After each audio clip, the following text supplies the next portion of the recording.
अस्सलामुअलैकुम वरहमतुल्लाहि वबरकातुहू। कैसे हैं आप लोग? उम्मीद करते हैं आप सब खैरियत से होंगे। तो अल्हम्दुलिल्लाह आज न्यू वीडियो न्यू आया और न्यू स्टोरी के साथ फिर आपके सामने हाजिर हुए हैं। उम्मीद करते हैं आपको हमारा ये लेसन भी बहुत पसंद आएगा। तो चलते हैं आज की हमारी स्टोरी की तरफ। आज की जो हमारी आया है और जो हमारी स्टोरी है वो बहुत ज़बरदस्त है और ये रियल स्टोरी पर बेस्ड है। तो आप लोग प्लीज़ फीडबैक ज़रूर दीजिएगा कि आपको कैसी लगी।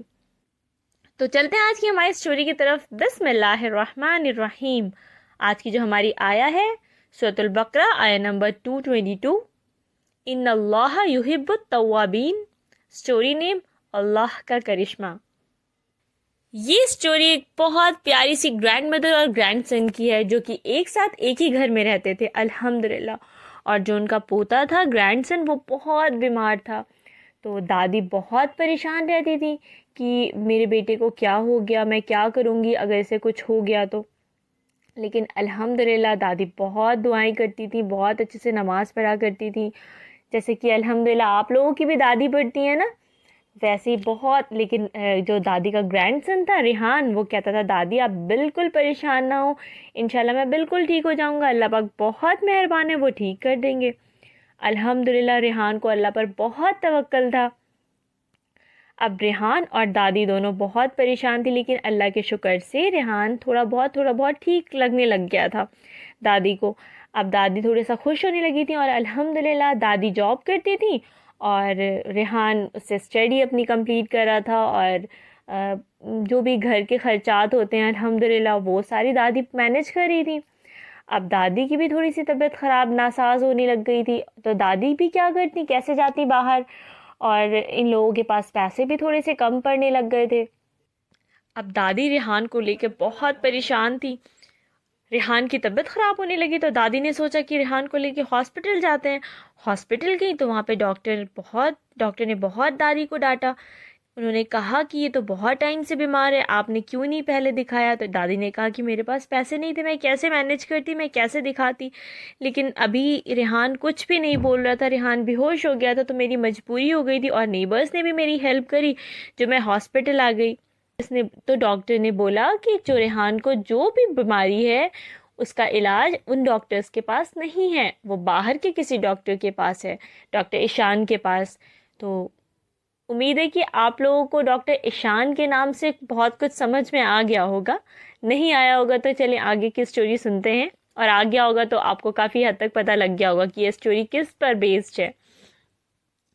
फिर अल्हम्दुलिल्लाह फिर दादी ने कहा कि डॉक्टर ईशान कहाँ पर हैं। तो उन्होंने बोला कि वो अदर कंट्री में हैं और अल्हम्दुलिल्लाह वो बहुत अच्छे डॉक्टर हैं, उनके हाथ में बहुत शिफा है। तो दादी ने कहा अब उनके पास जाने के लिए तो बहुत सारे अमाउंट्स की ज़रूरत पड़ेगी, मैं अफोर्ड नहीं कर सकती, वहाँ पे मैं नहीं जा सकती। तो डॉक्टर ने बोला कि मैंने मेडिसिन वैसे लिख दी है, आप जाएं दवाई करें, इंशाल्लाह उससे काफ़ी फ़र्क पड़ जाएगा, लेकिन जो परमानेंट इलाज है वो डॉक्टर ईशानी आपका कर पाएंगे। तो दादी अपने पोते को लेके ग्रैंडसन को लेके चली जाती हैं घर। फिर जब वो घर जाती हैं तो वो बहुत रो रो के अल्लाह से दुआ करती हैं कि या अल्लाह मेरी मदद कर, या अल्लाह मेरी मदद कर। अब दादी इतना परेशान होती है और हर वक्त दादी अल्लाह का ज़िक्र कर रही होती हैं, क्योंकि अल्लाह अल्हम्दुलिल्लाह बहुत मेहरबान है, जितना हम सोच भी नहीं सकते अल्लाह उससे भी ज़्यादा मेहरबान है। तो हमें अल्लाह पर पूरा तवक्कल रखना है और उसके बाद जब हमें दुआ करनी है तो इंशाल्लाह अल्लाह ज़रूर सुनेगा। तो बस दादी ऐसे ही कर रही थी दुआ। फिर कुछ ऐसा हुआ कि दादी बहुत हैरान हो गई और दादी ने अल्लाह का बहुत शुक्र अदा किया, बहुत शुक्र अदा किया। और आपको पता है क्या हुआ? हम बताते हैं आपको कि क्या हुआ। फिर हुआ ये कि डॉक्टर ईशान को किसी पेशेंट को देखने जाना था, लेकिन उन्हें इमरजेंसी लैंडिंग करनी पड़ी। अब जहाँ पे वो लैंड कर रहे थे तो वहाँ से थोड़ी ही दूर पे था जहाँ पे वो जिस पेशेंट को देखने जाना था। तो वो बाई कार निकल जाते हैं, बाई रोड निकल जाते हैं।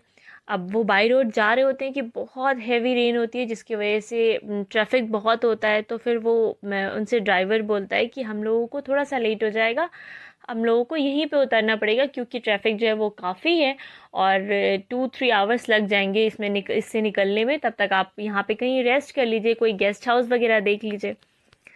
तो डॉक्टर शान और उनके साथ जो लोग थे वो वहाँ पे जाके किसी घर के बाहर खड़े हो गए। और वहाँ पे जब वो खड़े थे तो उन्होंने सोचा कि ये तो बारिश तो काफ़ी हैवी थी जो उनके ऊपर आ रही थी। उन्होंने सोचा कि जिसके भी घर के सामने खड़े हैं वो नॉक करके हम लोग उनके घर चले जाते हैं, हम उनके घर चले जाते हैं, उनसे हेल्प ले लेते हैं। तो डॉक्टर ईशान ने नॉक किया, और नॉक किया तो आपको पता है कौन था? अल्हम्दुलिल्लाह अल्हम्दुलिल्लाह अल्हम्दुलिल्लाह, वो दादी थी, ग्रैंड मदर थी रेहान की। और जब रेहान की ग्रैंड मदर ने गेट खोला और वहाँ पे देखा कि कोई इंसान है, उन्होंने सलाम किया, उन्होंने बोला जी बोलें क्या बात है? तो डॉक्टर ईशान ने बोला मैं डॉक्टर ईशान हूँ, मुझे किसी ट्रीटमेंट के लिए यहाँ पे मैं आया था किसी पेशेंट के, और मैं फंस गया हूँ, तो जिसकी वजह से मैं आपके घर के सामने खड़ा था और काफ़ी हैवी रेन की वजह से मैं भीग रहा था, तो क्या मैं आपके घर में आके बैठ सकता हूँ अगर आप इजाज़त दें तो? अब अल्हम्दुलिल्लाह अल्हम्दुलिल्लाह दादी सुन के रोने लगी, और डॉक्टर ईशान समझ के हैरान हो गए। वो काफ़ी वो सोच रहे थे कि आखिर ऐसा क्या हो गया जो दादी इतनी ज़ोर ज़ोर से रोने लगी। फिर दादी ने डॉक्टर ईशान को अंदर बुलाया और पूरी बात बताई कि इस तरीके से उनका पोता काफ़ी बीमार था, रेहान, जिसकी ट्रीटमेंट के लिए उन्हें डॉक्टर ईशान की ज़रूरत थी और डॉक्टर ईशान की तरफ वो पहुंच नहीं सकती थी। तो वो अल्लाह से सिर्फ एक दुआ करी थी कि या अल्लाह मैं नहीं जा सकती लेकिन डॉक्टर ईशान तो आ सकते हैं, डॉक्टर ईशान को हम मुझ तक पहुंचा दे।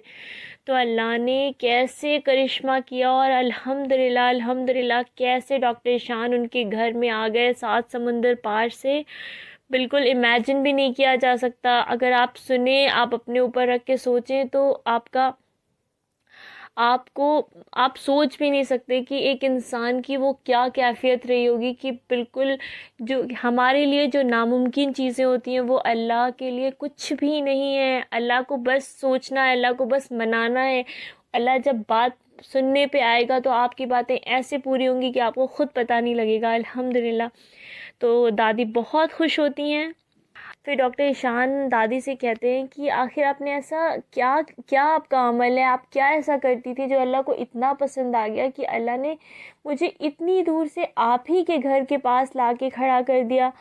तो डॉक्टर ईशान बहुत बहुत हैरानगी से ये सवाल करते हैं, और दादी सुन के बहुत खुश होती हैं, और दादी कहती हैं कि ये मेरे अल्लाह की मोहब्बत है। मैं दिन रात सोते बैठते उठते जागते सिर्फ़ इस्तग़फ़ार पढ़ती हूँ, सिर्फ़ इस्तग़फ़ार।